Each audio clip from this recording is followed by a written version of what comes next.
Pada tanggal 17 Agustus 1945 telah dicetuskan sebagai kemerdekaan Indonesia. Akan tetapi, para sekutu tidak menerima kemerdekaan Indonesia. Jauh dari ibu kota Batavia, terjadi sebuah perlawanan yang dilakukan rakyat Surabaya yang dikenal dengan sebutan Pertempuran 10 November. Pada akhirnya, Belanda benar-benar datang ke Indonesia, tepatnya pada tanggal 15 September 1945. Mereka di bawah bendera NICA dengan berlindung mengatasnamakan pasukan AFNEI (Allied Forces for Netherlands East Indies) mendaratkan kapalnya di Tanjung Priok. Tujuan kedatangan AFNEI adalah untuk melucuti tentara dan senjata Jepang pada tanggal 31 Agustus 1945. Presiden Soekarno mengeluarkan maklumat yang menetapkan mulai 1 September 1945 bendera nasional Sang Merah Putih dikibarkan terus di seluruh Indonesia. Gerakan pengibaran bendera makin meluas ke segenap pelosok kota. Di berbagai tempat strategis dan tempat-tempat lainnya, susul-menyusul bendera dikibarkan. Namun, di sebuah hotel yang menjadi markas tentara Belanda, bendera Belanda dikibarkan. Hal ini memancing amarah rakyat Surabaya, hingga pada akhirnya tanggal 10 November 1945 terjadilah pertempuran 10 November. Pukul 9 malam, tanggal 18 September, sekelompok Belanda di bawah pimpinan Mr. Klootman secara diam-diam mengibarkan bendera kebangsaan Belanda. Keesokan harinya, terjadi sebuah aksi heroik menuntut diturunkannya bendera merah putih biru tersebut.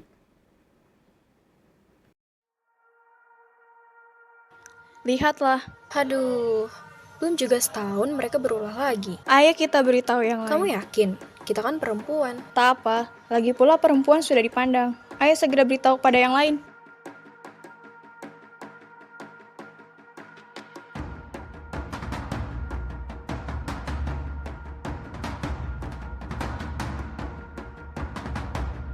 Kabar telah tersebar di kota Surabaya. Di Jalan Tunjangan datang dengan rombongan Kusno Wibowo berbagai usia mulai dari belasan tahun hingga dewasa. Kurang ajar, kalian gak tahu diri. Kita ini bangsa yang merdeka. Ayo kita turunkan bendera busuk itu.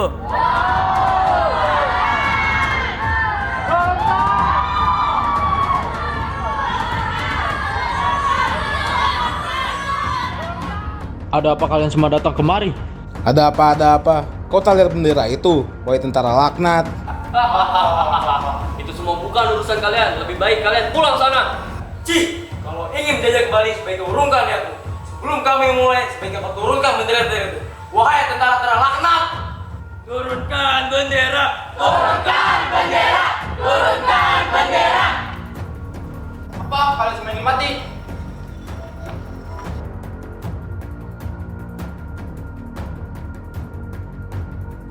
Kemudian Jenderal Sudirman datang dan dikawal oleh Sidik dan Haryono, lalu menenangkan suasana dengan mencoba berunding di dalam Hotel Yamato.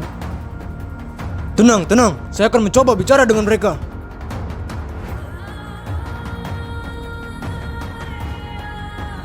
Anda tak boleh masuk. Bertujuan apa Anda kesini? Kami datang ke sini mempunyai tujuan penting, maka dari itu, biarkan aku bicara dengan pemimpin kalian. Oke, baik, tunggu sini.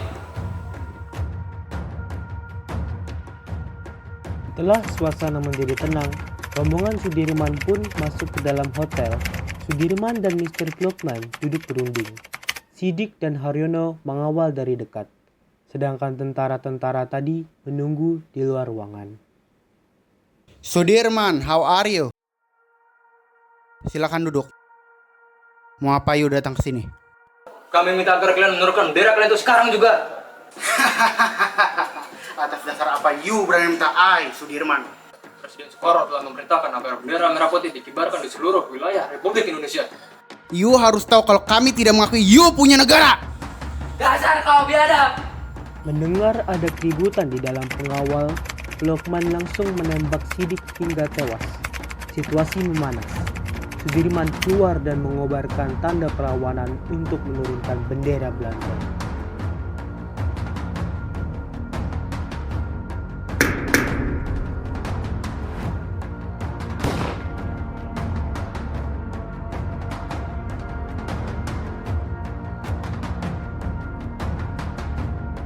Haryono, cepat kau turunkan bendera Belanda. Ayo Bung Kusno, kita kibarkan sang merah putih. Ayo.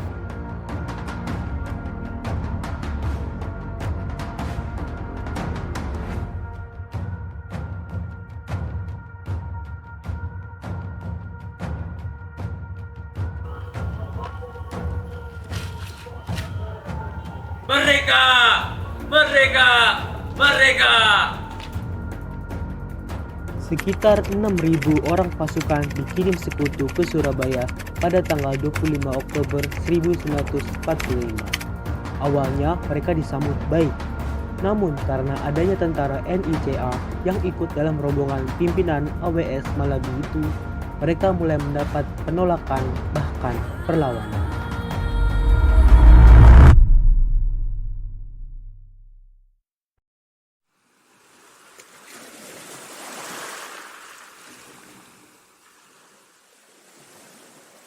Akhirnya, sampai juga aku di Indonesia. Akan aku kuasai seluruh wilayah Indonesia ini.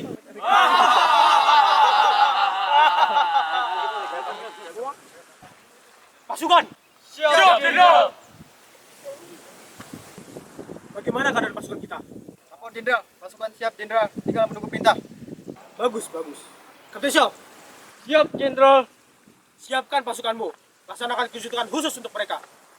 Sementara yang lain, siapkan keberangkatan kita untuk menuju Gubernur Surabaya. Siap, laksanakan perintah Jenderal. Keesokan harinya, Gubernur Suryo mencapai kesepakatan dengan AWS Malabi di kantor gubernur pada tanggal 26 Oktober 1945.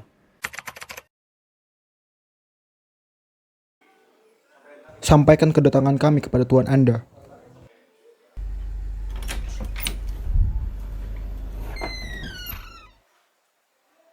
Nun sewu Gubernur, ada pasukan AWS Malabi di luar. Persilakan mereka masuk.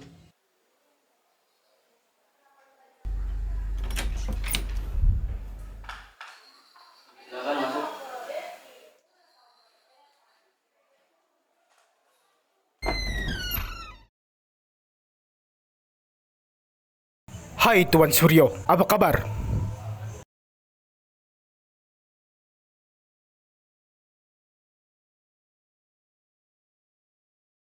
Silahkan duduk.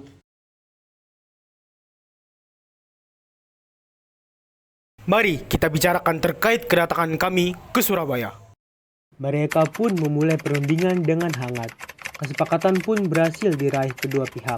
Di antaranya, Inggris berjanji bahwa di antara mereka tidak terdapat angkatan perang Belanda. Disetujuinya kerjasama menjamin keamanan, membentuk biro kerjasama, dan Inggris hanya akan melucuti senjata Jepang. Alhamdulillah, kita sudah sepakat. Saya harap kalian menepati janji. Ya, tentu. Terima kasih atas sambutan Tuan.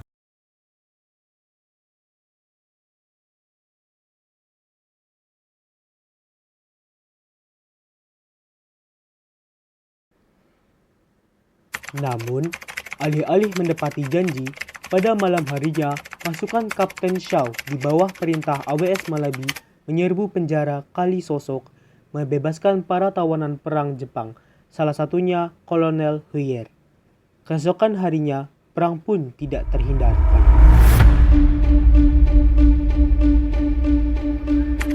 Pada tanggal 27 Oktober, pasukan sekutu berhasil merebut berbagai tempat strategis, salah satunya Lanut Tanjung Perak, kantor pos, dan objek vital lainnya. Sekitar pukul 11, kapal udara di kota milik sekutu menyebarkan pamflet ke penjuru kota.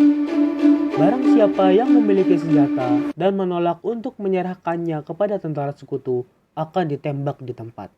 Demikian bunyi pamflet itu. Perintah diberikan oleh Komandan Divisi Surabaya, Mayor Jenderal Yono Sewoyo, sekitar pukul 4.30 waktu Indonesia Barat untuk menentang isi pamflet sekutu. Usai subuh, serangan besar-besaran pun mulai dilancarkan dengan satu tekad. Tentara Inggris yang membantu Belanda harus dihalau dari Surabaya. Menyadari mendapatkan tekanan dari arek-arek Surabaya, AWS Malabi menghubungi Presiden Soekarno guna meredakan situasi. Pada tanggal 30 Oktober pukul 11.30, rombongan Jakarta tiba dan melaksanakan perundingan dengan Inggris, yaitu Soekarno, Mohatta, beserta Amir Syarifuddin. Oh Tuhan, akhirnya yang mulia datang juga.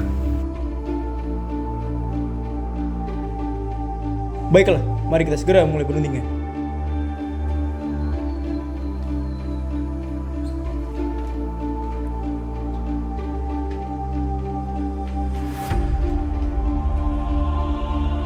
Perundingan pun berjalan cukup alot. Namun, akhirnya mereka mencapai kata sepakat. Di antaranya, selebaran pamflet dianggap tidak sah dan diadakannya gencatan senjata. Seluruh peserta perundingan berjabat tangan. Rombongan Soekarno pun kembali ke Jakarta. Kami sangat mengharapkan bahwa Anda tidak melanggar perjanjian. Kami sangat menghargai tuan-tuan.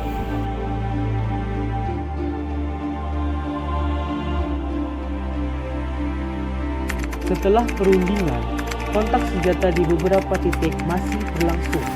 Hal ini karena kurangnya komunikasi mengenai perjanjian gencatan senjata. Bahkan, menjelang sore hari, gedung Bank Internasional sempat dikepung oleh arek-arek Surabaya. Hingga pada pukul 5 sore, tragedi fatal pun terjadi. Di Jembatan Merah dekat gedung Bank Internasional, Jenderal AWS Malabi tewas dibunuh pejuang Indonesia yang tidak diketahui identitasnya.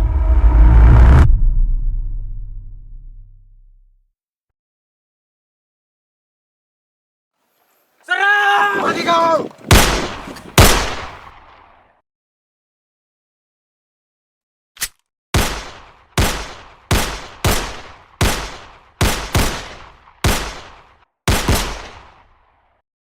Setelah terbunuhnya Jenderal AWS Malabi, kejadian ini menjadi sorotan tajam di kalangan negara-negara sekutu.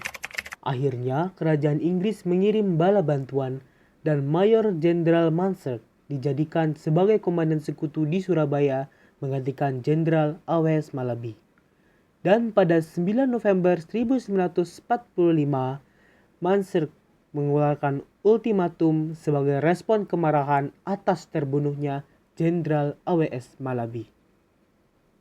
Semua pemimpin dan para pemuda Indonesia harus menyerahkan senjatanya di tempat-tempat yang telah ditentukan. Kemudian menyerahkan diri sambil mengangkat tangan selambat-lambatnya pukul 6 tanggal 10 November 1945.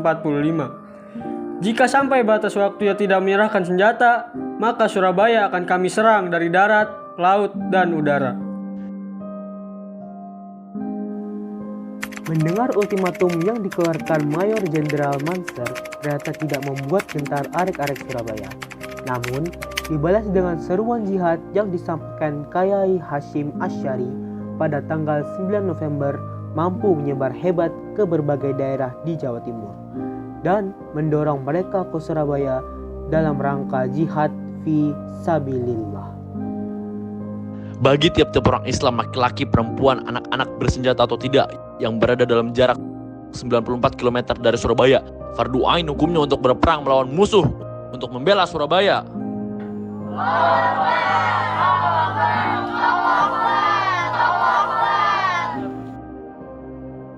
Setelah kabar ultimatum, pertemuan tokoh-tokoh Surabaya diadakan di kantor Dinas Gubernur Suryo. Hadir dalam pertemuan itu, Bung Tomo, beberapa tokoh organisasi seperti Kyai Hasyim Asy'ari dan Kyai Pondok Pesantren Jawa lainnya, serta tokoh-tokoh TKR. Keputusannya mereka menolak ancaman pihak Inggris tersebut. Kita sudah sepakat bahwa Surabaya menolak ultimatum Inggris itu. Baiklah, saya akan mempersiapkan pasukan. Seluruh santri Jawa Timur siap berjihad di jalan Allah. Mari kita satukan kekuatan kita untuk menghabisi mereka. Merdeka! Merdeka! Para tokoh kemudian mempersiapkan perlawanan, sementara para kiai berdakwah di hadapan santri-santrinya. Bung Tomo mengobarkan jiwa arek-arek Surabaya dengan pidatonya yang mengguncangkan Surabaya.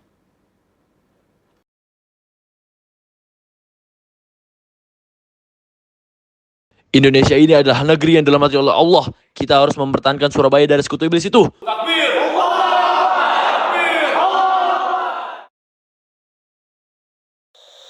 Bismillahirrahmanirrahim. Merdeka! Saudara-saudara rakyat jelata di seluruh Indonesia, terutama saudara-saudara penduduk kota Surabaya, kita semuanya telah mengetahui bahwa hari ini tentara Inggris telah menyebarkan pamflet-pamflet yang memberikan suatu ancaman kepada kita semua. Kita diwajibkan untuk dalam waktu yang mereka tentukan menyerahkan senjata-senjata yang telah kita rebut dari tangan tentara Jepang. Mereka telah minta supaya kita datang pada mereka itu dengan mengangkat tangan. Mereka telah minta supaya kita semua datang pada mereka itu dengan membawa bendera putih, tanda bahwa kita menyerah kepada mereka. Lebih baik kita hancur daripada tidak merdeka. Semboyan kita tetap merdeka atau mati. Allahu Akbar, Allahu Akbar, Allahu Akbar. Merdeka! Hingga pada akhirnya pecahlah pertempuran 10 November karena pihak Indonesia tidak menghiraukan ultimatum.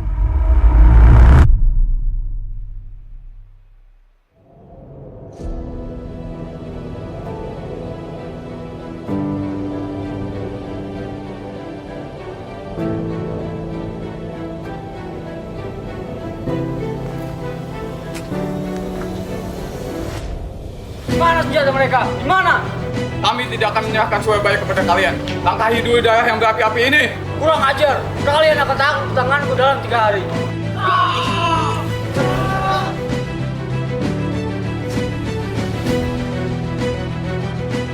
Pada mulanya, rakyat Surabaya berhasil menekan sekutu. Namun, karena menghadapi senjata canggih, rakyat Surabaya pun kewalahan hingga pada akhirnya Surabaya pun takluk dalam waktu 3 minggu dengan korban jiwa hingga ribuan orang. Pada tanggal 30 November 1945, sepasang mata memandang mayat-mayat terbujur kaku, hangus, serpihan daging dari ribuan orang. Sekutu harus membayar sangat mahal dalam penaklukan Surabaya ini. Indonesia sudah benar-benar terdesak. Kekuatan tempur Indonesia melemah dan meninggalkan wilayah Surabaya.